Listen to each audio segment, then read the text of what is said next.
Modern తత్వ YouTube ఛానల్కి స్వాగతం. మనకు కనిపించే బయటి ప్రపంచానికంటే కూడా మనలో నిశ్శబ్దంగా నడిచే శాస్త్రం మీద దృష్టి పెట్టే ప్రయత్నం చేయబోతున్నాం.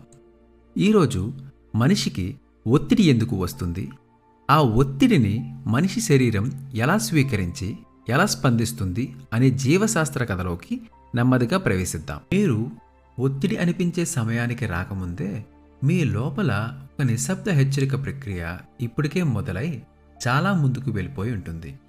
మీ మైండ్ నుంచి వచ్చే చిన్న చిన్న సంకేతాలను బాడీ ముందుగానే పట్టుకొని ఎక్కడో ఏదో ప్రమాదం ఉండొచ్చు అన్న భావనతో ఒక సర్వైవల్ ప్రాసెస్ను నిశ్శబ్దంగా ఆన్ చేస్తుంది.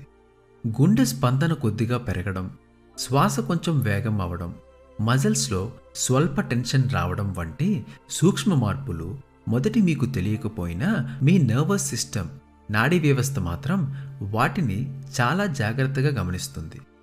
అమిగ్డాలా అనేది మన మెదడులో ఉండే ఒక చిన్న భాగం.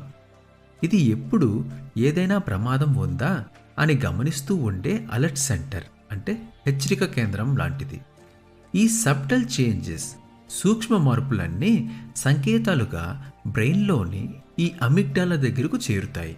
అమిగ్డాలా పెద్ద డిస్కషన్ చేసుకోదు, క్యాలిక్యులేషన్స్ చేయదు, ఒక చిన్న క్వశ్చన్ మాత్రమే అడుగుతుంది.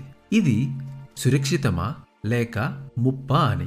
సంకేతం ముప్పుగా ఇంటర్ప్రిట్ అయిన క్షణంలోనే స్ట్రెస్ రెస్పాన్స్, ఒత్తిడి ప్రతిస్పందన అనే చైన్ రియాక్షన్ బాడీ మొత్తం మీద పాకుతుంది. ఇక్కడ నుంచి బాడీ డిస్కషన్ మోడ్ నుంచి డైరెక్ట్గా survival mode, flight or fight లోకి షిఫ్ట్ అవుతుంది. రక్త ప్రవాహం ప్రధాన మజిల్స్ వైపు మల్లుతుంది, హార్ట్ రేట్ పెరుగుతుంది, శ్వాస వేగం పెంచుకుంటుంది, కంటి రంధ్రాలు విస్తరిస్తాయి, దృష్టి ఒకే పాయింట్ మీద కాన్సన్ట్రేట్ అవుతుంది. ఈ సమయంలో అడ్రినలైన్, కార్టిసోల్ అనే ఒత్తిడి హార్మోన్ రిలీజ్ అవుతూ ఇప్పుడే రియాక్ట్ అవ్వాలి అని మీ సిస్టమ్ను అలర్ట్లో ఉంచుతాయి. ఈ ఫస్ట్ స్టేజ్లో ఉన్న షార్ట్ టర్మ్ స్ట్రెస్, తాత్కాలిక ఒత్తిడి కొన్ని సందర్భాల్లో చాలా ఉపయోగకరం. పరీక్ష ముందు, స్టేజ్ మీద మాట్లాడే ముందు, యాక్సిడెంట్ తప్పించుకోవాల్సిన పరిస్థితిలో మన అలర్ట్నెస్ రియాక్షన్ స్పీడ్ పెరిగి సర్వైవల్ అడ్వాంటేజ్ ఇస్తుంది. కానీ మన మోడర్న్ లైఫ్ అంటే నేటి జీవితంలో సమస్య ఏమిటంటే నిజమైన ముప్పు లేకపోయినా సిచ్యువేషన్స్ మాత్రం కంటిన్యూస్గా థ్రెట్ లా అనిపించేటట్టుగా ఉంటాయి. Emails, dead lines, family responsibilities, social pressure, future గురించి అన్సర్టనిటీ, ఇవి పులిదాడి లాంటివి కాకపోయినా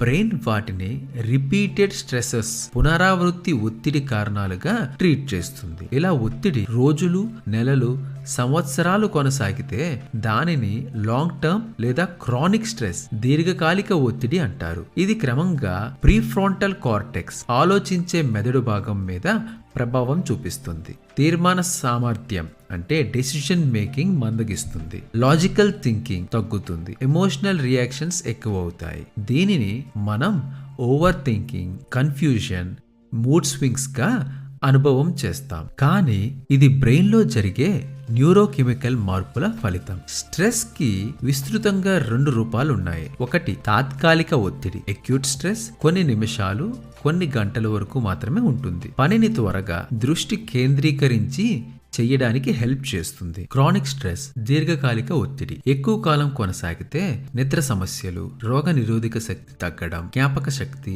దృష్టి పడిపోవడం, యాంగ్జైటీ, డిప్రెషన్ వంటి సమస్యలు మొదలయ్యే ప్రమాదం ఉంది. స్ట్రెస్ ను లైఫ్ నుంచి పూర్తిగా రిమూవ్ చేయాల్సిన అవసరం లేదు. అది బాడీ యొక్క న్యాచురల్ వార్నింగ్ సిస్టమ్, అంటే సహజ హెచ్చరిక వ్యవస్థ. కానీ దాన్ని మళ్ళీ సర్దుబాటు చేయడం, సరైన స్థాయికి తీసుకురావడం మాత్రం మన చేతుల్లో ఉంటుంది. నెమ్మదిగా లోతైన శ్వాస వల్ల శాంతి వ్యవస్థ యాక్టివేట్ అవుతుంది, హార్ట్ రేట్, స్ట్రెస్ హార్మోన్స్ క్రమంగా కామ్ అవుతాయి. మంచి నిద్ర, రోజులో మైండ్ఫుల్ పాజ్ తీసుకొని ఫోన్ దూరంగా పెట్టి శ్వాస మీద దృష్టి పెట్టడం, ఇవన్నీ బ్రెయిన్ కి ఇప్పుడేమీ ఇమీడియట్ డేంజర్ లేదు, రిలాక్స్ అవ్వచ్చు అని క్లియర్ మెసేజ్ ఇస్తాయి. ఇవి సైకలాజికల్ ట్రిక్స్ కాదు, మీ బాడీ డిజైన్ లో ఉన్న బయాలజీ ఆధారిత రీసెట్ మెకానిజమ్స్, అంటే పునః సర్దుబాటు విధానాలు. అందుకే స్ట్రెస్ ను కూల్ చేసే శక్తిగా కాకుండా ఇక్కడ నుంచి ఏం నేర్చుకోవాలి, ఏం మార్చుకోవాలి అని సూచించే సహజ సంకేతంగా చూడగలిగితే అదే మీకు లోపల నుంచి బలాన్ని ఇచ్చే ప్రాసెస్ గా గా మారుతుంది. ఈ వీడియో మీకు కొంచెమైనా ఉపయోగపడిందనిపిస్తే ఒక చిన్న లైక్ తో సపోర్ట్ చేయండి. మీకు ఏ భాగం ఎక్కువ కనెక్ట్ అయ్యిందో కామెంట్ లో రాయండి. ఇలాంటి ఇంకెన్నో లైఫ్ ప్లస్ సైన్స్ కథలు మిస్ అవ్వకూడదనిపిస్తే మోడర్న్ తత్వ యూట్యూబ్ ఛానల్ ని సబ్స్క్రైబ్ చేసుకొని మా ఈ ప్రయాణంలో తోడుగా ఉండండి.